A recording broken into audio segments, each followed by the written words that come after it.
네, 코로나 사태 이후 세계 부동산 시장의 거래 중단 현상이 갈수록 심해지고 있는데요. 특히나 대도시라고 불리는 뉴욕과 홍콩, 런던 등 세계 주요 도시의 대형 상업용 건물의 거래 절벽 현상이 나타나면서 시카고 공포 우려가 빠르게 확산되고 있다고 합니다. 하지만 이에 아랑곳하지 않고 한국 금융사들이 비워가는 대형 건물들을 사고 있어서 월가에서는 이게 대박이 날지 아니면 쪽박을 찰지에 대해서 이색적인 논쟁이 벌어지고 있다고 하는데요. 오늘은 이 문제에 대해서 자세하게 이야기 나눠보도록 하겠습니다. 한국경제신문의 한상춘 논설위원 자리에 나와 계십니다. 안녕하십니까? 네, 안녕하십니까? 네, 위원님 먼저 뉴욕 증시가 방금 전에 끝났습니다. 특이사항을 중심으로 오늘 금융시장 한번 정리해보고 가죠. 네, 요즘 그 연말을 앞두고 국내 그 이렇게 굴지의 기업들이 인사도 좀 많이 해서 또 다른 10년이 2020년을 마무리하는 분위기인데요. 이때쯤이면 미국에서 여러 가지 그 연말 앞두고 시상식이 있습니다. 그래서 음악과 관련된 그래미상이라든가 이런데 방탄소년단 얼마나 많은 상을 차지할까 하는 것이 관심이 되고 있는데요. 네. 그래서 다시 한번 그 방탄소년단 다이너마이트 이렇게 해서 K-팝의 붐이 불고 있는데요. 금융시장에서는 올해 사실 코리아 머니 그래서 K-머니가 아주 이렇게 각광을 받고 있다 이렇게 보시면 되겠습니다.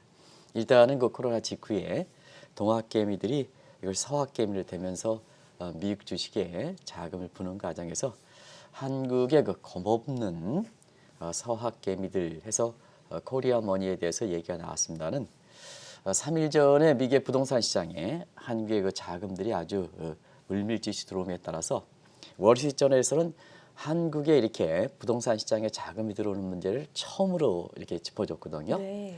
그래서 증시에 올해 코리아 머니, 그 다음에 부동산 시장에서 한국 자본들에게 들어가서 K-팝과 함께 금융시장에서도 K-머니, 코리아 머니가 아주 화두가 되고 있다 이렇게 보겠습니다. 오늘은 이 문제를 좀 다루겠는데요. 역시 증시에서도 이 코리아 머니가 많은 영향을 미치고 있거든요. 그런 각도에서 보면 오늘 그 미국 증시 같은 경우에는 백신과 이 백신의 상용화의 간극 리스크, 그죠? 간극 리스크. 요 간극이라는 표현을 쓴 것은 크리스턴 라가르드 ECB 이렇게 유럽은행 총재가 이 표현을 써서 그랬다. 우리도 네. 이제 이 문제를 한번 짚어드린 적이 있습니다. 백신 개발이 문제가 아니라 얼마든지 얼마나 빨리 상용화되느냐. 그때의 2차 팬데믹 우려가 사실 미국 증시에서 보면 낙관론과 달리 단기적으로 리스크가 되겠다 하는 말씀을 드렸었는데요. ECB 유럽은행 총재도 간극 리스크라는 표현을 썼습니다. 그래서 그 간극 리스크 관련해서 백신이 파이저라든가 모더나가 이렇게 지금 임상실험 결과 90% 이상은 개발됐다 이런 표현을 그 바이러스 관련된 질병에 이렇게 관련된 사람이 평가를 하고 있는데요.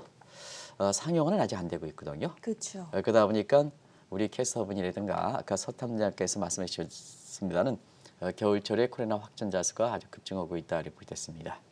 전주 대비해서 26% 정도 되고 이게 확산되다 보니까 우리도 이제 사회적 거리두기를 1단계에서 1.5단계, 경우에 따라서 일부 지역은 2단계까지 격상시키고 있습니다는 뉴욕은 바로 경제 그 부분적인 셧다운 상태로 간다 이렇게 됐습니다.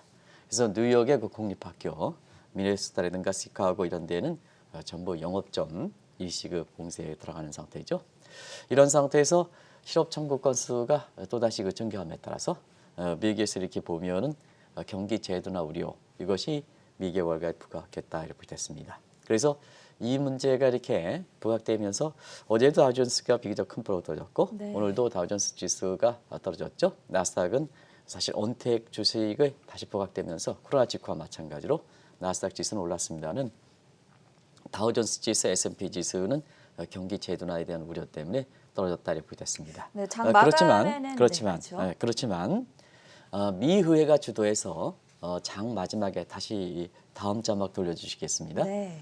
장 마지막에는 미 의회가 주도해서 여기 나오죠. 의회가 주도해서 경기 부양책에 대한 논의가 됐기 때문에 사실 WGI형 경기 재둔화에 대한 우려를 불식시키면서 장후반에 S&P 500 그다음에 다우존스 지수가 상승세로 돌아섰다 이렇게 보시면 되는데요. 여기서 이렇게 미국에서 보면 다우라든가 S&P 지수가 상승세로 돌아선 게 월가에서 의미를 찾는 게 아니라 사실 트럼프 대통령이 이번에 그 경기 부양책의 내용을 공화당이 트럼프의 의견 없이 상원 하원과 그 민주당과 논의했다는 얘기입니다. 이런 각도에서 월가 입장에서는 더 이상 트럼프 리스크 부분은 이제 해소가 되지 않느냐, 더 이상 트럼프가 버틸 수 없다 하는 이런 국면이 월가에 이렇게 익히면서 사실 그 과도기적 상태에서 또 하나의 리스크에 해당되는 트럼프 리스크에 대한 부분이 완화되면서 주가가 올라왔다 이렇게 이제 보시면 되겠습니다. 요 언내의 의미를 좀 잘 찾는 것이 중요하거든요.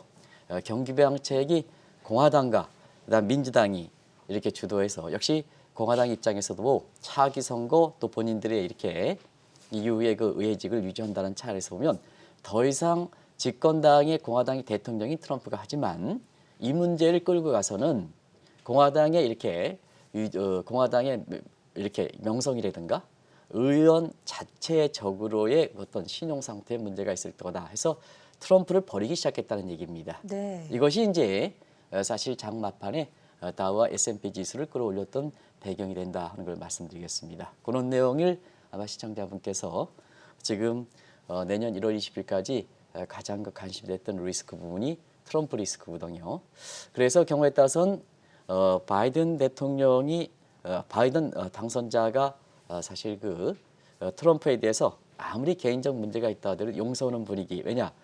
바이든이 사실 그 미 대선 과정에서 바이든 국가 트럼프 국가로 쪼개졌다 할 만큼 갈기갈기 찢은 상태에서 가장 첫 번째 얘기했던 것이 화해의 과제거든요. 네. 그런 과정에서는 이렇게 본인 자신이 대통령이 됐을 때 전직 대통령이 되는 일부에서 이 트럼프가 마지막까지 정권 이용을 하지 않는 가장 큰 요인이 대통령직이 끝나가면 바로 감옥에 가지 않겠느냐 하는 이런 쪽을 화합의 분위기가 도출하는 상태에서 미국의 트럼프 리스크가 많이 완화됨에 따라서 주가를 끌어올렸다 이렇게 이제 보시면 되겠습니다.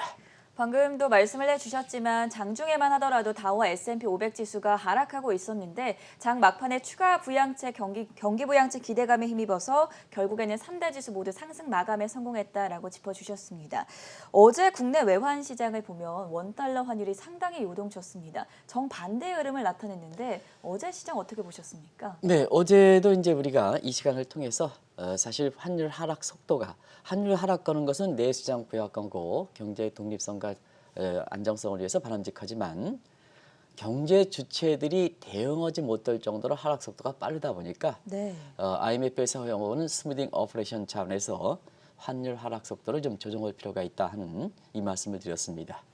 공교롭게도 때맞춰서 어제 홍남기 경제부총리, 김용병 기획재정부 차관께서 환율 하락 속도의 문제를 제기하면서 사실 구두 개입하다 보니까 어제는 사실은 이렇게 구두 개입하지 않았으면 원달러 환율이 1,100원도 붕괴될 이렇게 위험이 있었습니다. 왜냐하면 어제 그 미국에서 달러 인덱스가 떨어진 상황에서 위안화가 절상고시했거든요. 네. 달러당 6.5 초반대까지 절상고시해서 지금 원화와 위안화 간의 동작 계수를 치면 0.7 정도 되니까 정부의 위안갭이 없었다면 1,100원 선도 깨졌다 이렇게 보시됐습니다. 그러나 홍 부총리 같은 경우는 이렇게 나머지 이렇게 분야에서 모르겠습니다는 국제금융시장이라든가 금융시장에 이런 측면에서는 비교적 좋은 평가를 받거든요. 해외에서는. 그런 측면에서 역시 이런 문제를 좀 면밀히 감안하셔서 사실 원화 절상 속도의 그 구두 개입하는 관계로 인해서 어제 환율이 요동을 쳤죠. 이렇게 하루에 한 최근의 분위기와 달리 10원 이상 이렇게 변동하는 이런 모습에서 마지막에는 1,115원대로 끝났다 이렇게 됐습니다. 근데 한 가지 말씀드리면 원달러 환율이 어제 구두 개입해서 올라간 거지 원달러이 하락하는 요인에 있어서는 더 강화됐다는 것을 좀 말씀드리겠습니다. 네. 이건 이제 환율이 어제 1,100원대, 1,109원대 이렇게 가는 상태에서 1,100 이렇게 15원대 가니까 달러를 체리핑 차원에서 사라. 은행 PB들이 다시 또 개인 고객들을 좀 이렇게 해서 달러를 좀 사주는 분위기에서 달러 예금 잔고가 지금 800억 달러가 넘는데요. 사실은 어제 구두 개입에서 환율이 상승세로 돌아서긴 했지만 근본적으로 달러 역세, 원화 강세 추세는 더 강화된다는 걸 말씀드리겠습니다. 한번 보겠습니다. 오늘도 달러 인덱스가 사실 그 추가적으로 하락세를 보였죠. 네. 그래서 미국에서 보면 자체적으로 보면 지금 92.3대까지 이렇게 됐네요. 미국의 자체적으로 보면 트리플 딜레마에 빠져 있기 때문에 미국에서 보면 바이든 정부가 들어온다 하더라도 사실 트리플 딜레마 자체적으로 달러 가치를 미국이 회복시킬 수 있는 양상은 아니다 하는 걸 말씀드리겠습니다. 그리고 다자 채널 복귀 그리고 코로나 백신에서 사실 그 수출 지향적 국가들이 되면 외국인들이 지금 어떻게 됐습니까? 외국인들이 어제 구두 개입해서 한국에 들어오는 물량이 사실 그 1,000억대로 줄긴 했습니다는 구두 개입해서 하루에 10원 정도 왔다 갔다 하는 데도 불구하고 1,000억 이상 국내 주식에서 들어온 것은 아주 이례적입니다. 그건 왜 그러냐면 앞으로 다자체를 복귀, 백신에 의해서 세계 교육 증가를 통해서 사실 세계 그 경기가 한다면 수출 지향적인 중국과 한국을 사는 거거든요. 네. 사실은 신흥국에 자금이 들어올 때는 오물딱저물딱 무슨 주식을 하는 게 아니라 한국을 삽니다. 한국을 사기 때문에 한국의 무슨 IT 업종이 바이디어프가 관계없이 삼성전자를 사는 거고 SK 하이닉스를 사는 거고 그다음에 LG화학을 사는 거고 이렇게 되는 거거든요. 한국을 사기 때문에 한국의 대표기업을 사는 겁니다. 기업 규제가 이렇게 심했다 하더라도. 그래서 지금까지 이렇게 보면 미 대선 이후에 11거래 연속 지금까지 자금이 5조 5천 정도 빠른 속도로 들어오고 있는데요. 네. 어제 한일이 구두기업에서 조금 올라가니까 은행 PB들이 자꾸 달러를 좀 사주고 있는 이런서 고객들한테 허겠는데요. 구두기업입니다. 그러면 근본적 요인은 지금 변하지 않았다는 얘기거든요. 그런 것을 꼭 좀 염두에 두실 필요가 있다는 걸 말씀드리겠습니다. 오늘도 중국이 달러 인덱스를 감안하고 중국이 지금 트리플 강세 현상을 보이고 있거든요. 경제가. 네. 이런 점을 보고 그다음에 지난달 27일 날 폐막됐던 오중전에 쌍순환 전략과 홍색 공급화 전략을 이렇게 빨리 구축하려면 위안한 절상적으로 이렇게 윤미령에 잡히는 상태이기 때문에 경우에 따라서는 오늘도 구두개입이 없으면 환율은 제자리를 구한다. 다시 말하면 1,110원대 밑으로 간다. 이렇게 이제 보시면 되겠습니다.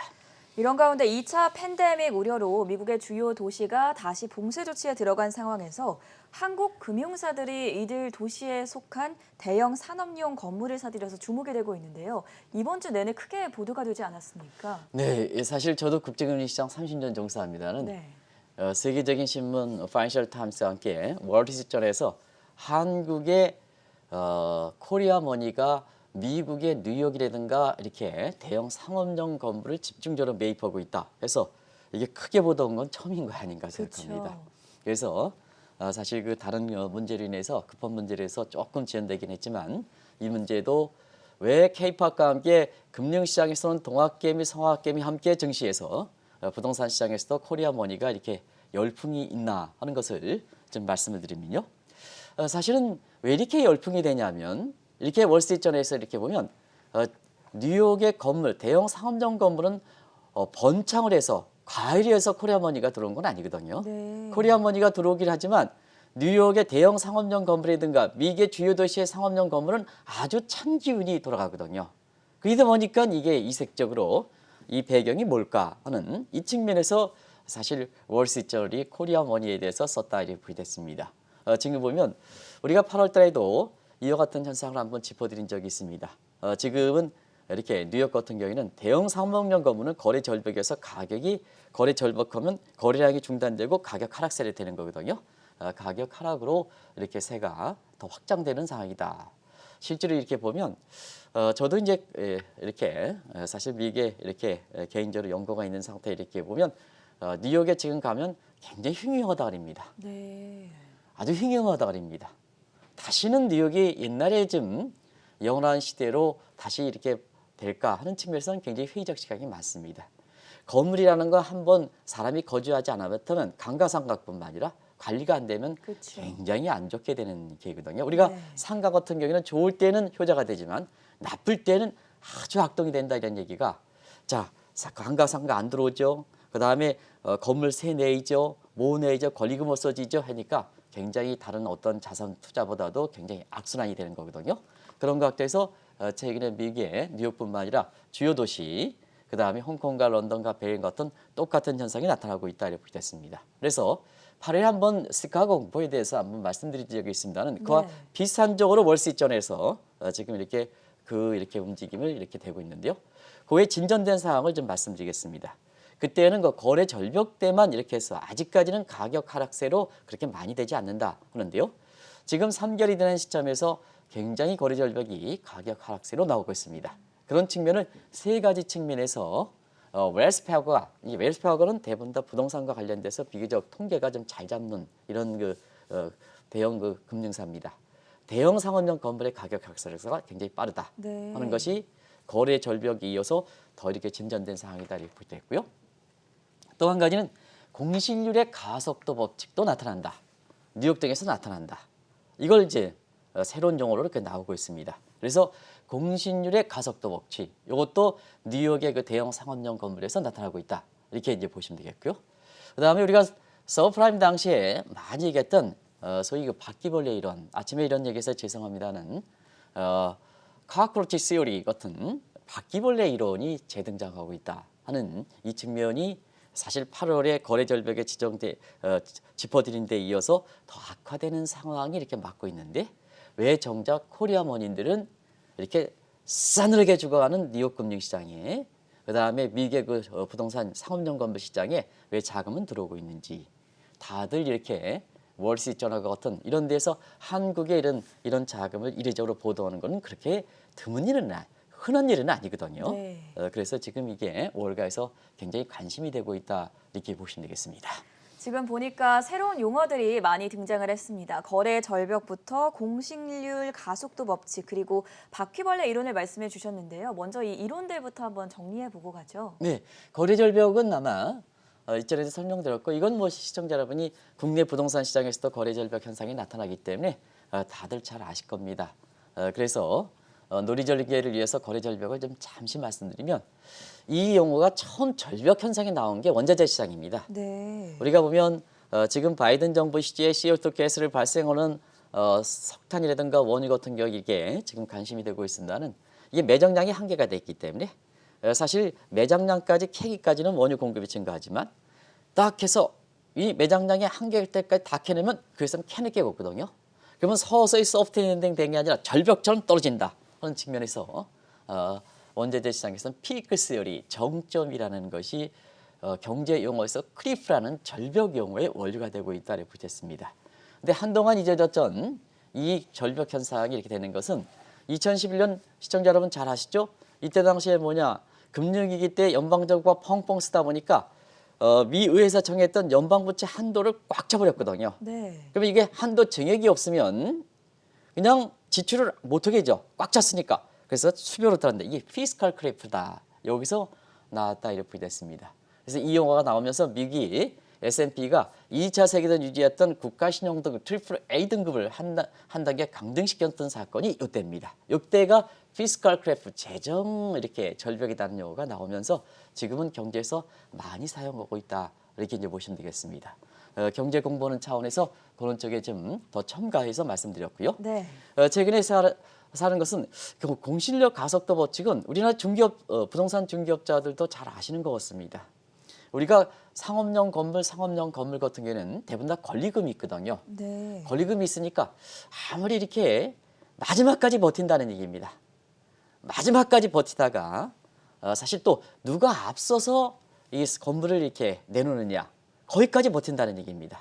거기까지. 왜냐하면 권리금도 있고 뭐도 있고 아까 다시 상가 같은 경우에는 좋을 땐 효자지만 나쁠 때는 아주 악동이 되는 거 마찬가지로 그래서 마지막까지 버틴다는 얘기입니다. 근데 마지막까지 버텨서 그것이 결과대로 사실 그게 초입이 아니라 그때 딱 하면 그때부터는 기하급수적으로 우리가 기하급수적으로 공실률이 증가한다 이렇게 보시면 되겠습니다. 결과적으로 보면 대형 상업용 건물들은 심리적 요인이 많이 작용되고 여러 가지 권리금이라든가 이런 측면이 있기 때문에 앞서 말씀드린 같이 마지막 버티다가 그때부터 한번 누가 내놓으면 기하급수적으로 증가한다. 이게 공실률의 가속도 법칙이다 이렇게 보겠습니다. 네. 또 한 가지는 바퀴벌레, 카크로치 소리 같은 경우에는 서프라임 당시에 유행했죠. 이건 다들 아시겠습니다는 지금은 그런 가정이 없습니다는 과거 우리가 농촌에서 이렇게 살 때 이렇게 보면요. 같이 이렇게 한 건물 내에서 소도 키우고 그랬거든요. 그러다 보니까 이제 사실 그 부엌에 가면 부엌에 이렇게 보면 바퀴벌레 한 마리가 딱 등장하면 바퀴벌레 한 마리만 딱 잡으면 되겠지 하는데요. 그 바퀴벌레가 있는 지역에 사실 그 벽장을 딱 뜯어내면 네. 바퀴벌레가 떼가 돼 있습니다. 오. 그래서 서프라임 오기론 당시에서 보면 부실된 이 바퀴벌레가 한 마리만 있을 거를 생각해서 맨 처음에는 뭐냐, 이게 쉬운 문제를 생각했습니다는 이미 골물대로 골마 터져서 한 마리만 딱 잡으려고 감독 단계에서 들이켰는데요. 이만한 그것에서 딱 터뜨리니까 이만한 서프라임 부실 채권이 나오면서 걷잡을 수 없다 보니까 금융위 상황이 됐던 거거든요. 그래서 최근에 이렇게 악화되는 상황이 뉴욕을 비롯해서 대형 주요 도시의 대형 상업용 건물의 지금 모습이다 하는 걸 말씀드리겠습니다. 방금 짚어주신 세 가지 현상 가운데 특히나 뉴욕에서는 거래 절벽 현상에 주목하고 있다고 하는데요. 왜 그렇습니까, 위원님? 거래 절벽이 나타나면 네. 사실 부동산 시장에 자국의 이렇게 자금들이, 예를 들어서 뉴욕 같은 경우는 미국의 달러 자금들이 있을 때는 그래도 국가 전체의 위기 상황을 생각해서 마진밖으로 애국심을 발휘합니다. 아무리 돈이 이렇게 속성이 애국 기질을 발휘하지 못한다 하더라도 그러나 이 거래 절벽이 왔을 땐 당연히 쫓아오는 것이 가격 하락세니까, 자, 이 뉴욕 이렇게 부동산 시장에 대형 상업용 시장에 사실 외국 자본들이, 예를 들어서 차이나머니라든가 코리아머니들이라든가 이런 쪽에 외국 자본이 되면 가격 하락세가 거래 절벽에서 가격 하락세 되면, 자, 당연히 내가 갖고 있는 부동산 부분에 있어서는 가격 하락에서 손실이 발생하니까 잘 빼게 되는 거죠. 네. 빼게 되는 거죠. 이게 이제 결국 거래 절벽이 나타나면 유동성 부족하고 마지컬에서 딜레버리지가 된다는 얘기죠. 서프라임 당시죠. 근데 최근에 보면 한국의 코리아머니가 왜 월스트리트전에 들어오느냐 하면 세계 뉴욕의 시장에서는 막대한 외환보를 이용해서 사실 제1선, 제일 큰 선 역할을 했던 것이 일본의 엔화 자금이고, 그다음에 최근 대해서는 차이나머니입니다. 네. 근데 지금 미국에 이렇게 보면 미국의 대형 상업용 건물에서 나중에 말씀드리겠습니다는 사실 세계적으로 가장 큰 선 역할을 했던 차이나머니의 순위가 아주 이렇게 뒷전으로 물러가고 있습니다. 오히려 자금을 빼고 있습니다. 자금을 빼고 있는 상태거든요. 그리고 엔화 자금도 사실 순위에 들어가지 못하고 있습니다. 그러다 보니까 코리아머니가 들어오는 것이 아주 이상한 거죠. 이상한 거죠. 이런 상태에서 지금은 세계 기존에 지금 코리아머니가 들어오지만 기존에 큰 선 역할을 했던 차이나머니가 석석 빠지니까 결국은 가격 하락해서, 자, 그동안 뉴욕이라든가 이런 텍사스 지역이라든가 이런 지역에 대형 상업용물을 해서 리치 상품이라든가 이런 상품에서 빠지니까 판매 속출하는 거죠. 판매 속출하는 부분이죠. 이런 상태에서 사실 거래 절벽 현상이 앞으로 8월 달에 한번 짚어드렸습니다는 이것이 코로나 장기화되면 가격 하락세가 나타나기 때문에 이런 부분이 국내에서도 이러한 대형 상업용을 대상으로 해서 각종 리치 상품들을 많이 팔았는데 이게 어떻게 될 건가 하는 측면에서는 그때 부분적인 조짐이 나타났을 때의 문제거든요. 네. 그런데 지금은 사실 해외에서도 이런 각종 상업용 건물을 토대로 한 각종 리츠 상품들의 판매 상태가 속출하는 분위기다 하는 것을 말씀드리겠습니다. 이런 대형 상업용 건물의 거래 절벽 현상은 특히나 홍콩에서도 굉장히 심하다고 하는데요. 홍콩 현재 상황은 어떻습니까? 지금 홍콩 얘기 잘 안 들으시죠? 네. 사실 미국의 중국의 보안법 이해는 이제 국제사회에서는 홍콩이 중국으로 편입됐다. 네. 이런 쪽에 보는 시각도 많습니다. 그러네요. 그러면 이제 홍콩은 뭡니까? 중국 내 홍콩은 별도의 이렇게 국가다. 미국의 특별거래법이 이렇게 받는 사항이다. 해서 아시아의 금융시장 오아시스로 생각해서 이것이 뭐냐?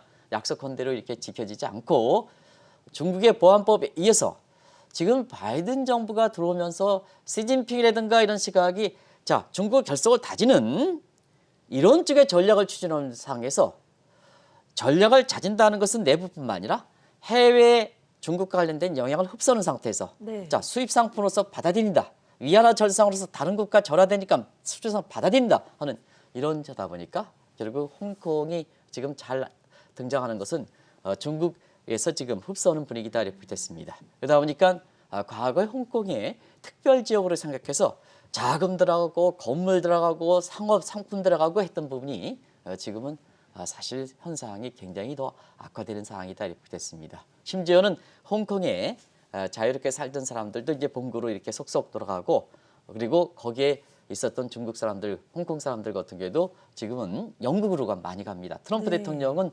이민법에 이렇게 문제에 대해서 굉장히 보수적이 있다 보니까 영국 쪽으로 다시 이민과 철수가 많이 급증하고 있다 이렇게 보겠습니다. 그러다 보니까 자연스럽게 홍콩의 이렇게 건물들 같은 경우는 굉장히 안 좋죠. 지금 불빛보다 안 좋다 그래요. 사실 그 홍콩 가보신 분은 아시겠습니다는 크리스마스 연말 앞두고 아주 화려한 불꽃 쇼를 하는 것이 네. 지금의 홍콩의 건물들인데요. 홍콩에 갔다 오신 분, 제가 알고 있는 라이언스 클럽에 이렇게 하시는 굉장히 라이언스 총재를 하셨던 분 입장에서도 거기 갔다 오면 홍콩이 예전만 못하다. 예전만 못하는 게 아니라 불빛이 연결하는 게 굉장히 어두워 보인다. 이런 말씀을 했는데요. 실제로 보면 대형 상업률의 공실률이 급증하다 보니까 사실 그런 현상이 나타나는 게 아닌가 생각합니다. 공실률 보겠습니다. 올해 6월 말 통계를 8월 달에 보여드렸습니다. 그때가 10.7%입니다. 네. 그런데 9월 말 통계, 지금 마지막 통계가 9월 말 통계입니다. 15.3%, 15%를 넘었습니다. 굉장히 빠르게 드는 거죠. 이게 공실률의 가속도 법칙이다. 이렇게 보시면 되겠습니다. 그리고 홍콩의 가장 비즈니스에서 저는 그런 홍콩 가시면 이렇게 좀 좋은 제품들 아직 그런 입장이 아니죠. 학생이기 때문에. 네. 근데 우리나라 분들이 홍콩에 가면 뭐 샤넬백이라든가 여기서 사는 비즈니스 지역의 공실률은 30%까지 가고 있습니다. 30%. 그러다 보니까 시카고 공포 우려가 된다. 이렇게 이제 보시면 되겠습니다. 그래서 홍콩의 건물을 토대로 해서 샀던 국내에 홍콩의 건물을 토대로 해서 샀던 국내의 그 부동산 관련된 상품들도 많거든요. 네. 이미 지난번 8월 달에 짚어드릴 때도 내 돈 왜 내가 만기가 됐는데 받지 못하느냐 해서 사실 금감원이라든가 뭔가에서 각종 이렇게 당신네 회사에서 안 해주면 내가 청원시키겠다 하는 청원이 굉장히 급증했거든요. 그런 현상이 지금도 좀처럼 누그러지지 않는 상태가 지금까지 전개되고 있다 이렇게 보겠습니다. 이렇다 보니까 시카고 공포를 짚고 넘어가야 할 텐데요. 예전에도 말씀을 해주셨지만 홍콩뿐만 아니라 뉴욕과 서울 등의 건물 공실률도 높아지면서 시카고 공포 우려가 전 세계로 확산되고 있지 않습니까? 네, 시카고 공포는 많이 말씀드렸기 때문에 간단히 말씀드리겠습니다. 네. 건물이 비면 범죄 온상지가 된다 이렇게 보시면 되겠습니다. 네. 이렇게 딱 하면 지금 뉴욕이 어떤 상황인지는 뉴욕의 지금 여러 가지 자리 화면을 통해서 겨울철에 휘휘정하만 날리는 이런 쪽의 모습들이 보이고 있습니다. 그래서 사실 종전에 화려했던 이런 국면을 벗어나지 못하지 않느냐 생각하고요. 특히 상징 지역이 뉴욕하면 전세 명권은 어디 생각하십니까? 월스트리트, 타임스퀘어 이런 역시 그 쪽에서 금융을 적으시니까 정공환 씨가 거기 네. 생각하는데요. 우리는 사실 트럼프 대통령 이렇게 집권하면 작년 12월 달에 이렇게 갔습니다. 트럼프 백화점을 생각하거든요. 네.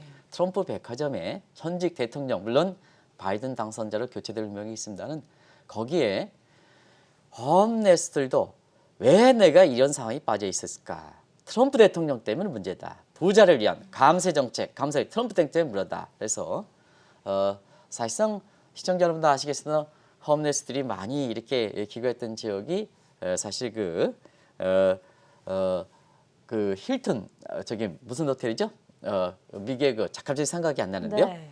미국에 이렇게 보면 종합 이렇게 지하철역 그래서 우리나라의 그 김필 가수가 아주 제가 훌륭한 가수라 생각하는데 거기서 이 뭐죠 그 버스킹을 했습니다. 버스킹을 했던 그 지역에 이제 사실 이렇게 홈레스들이 많았었는데요.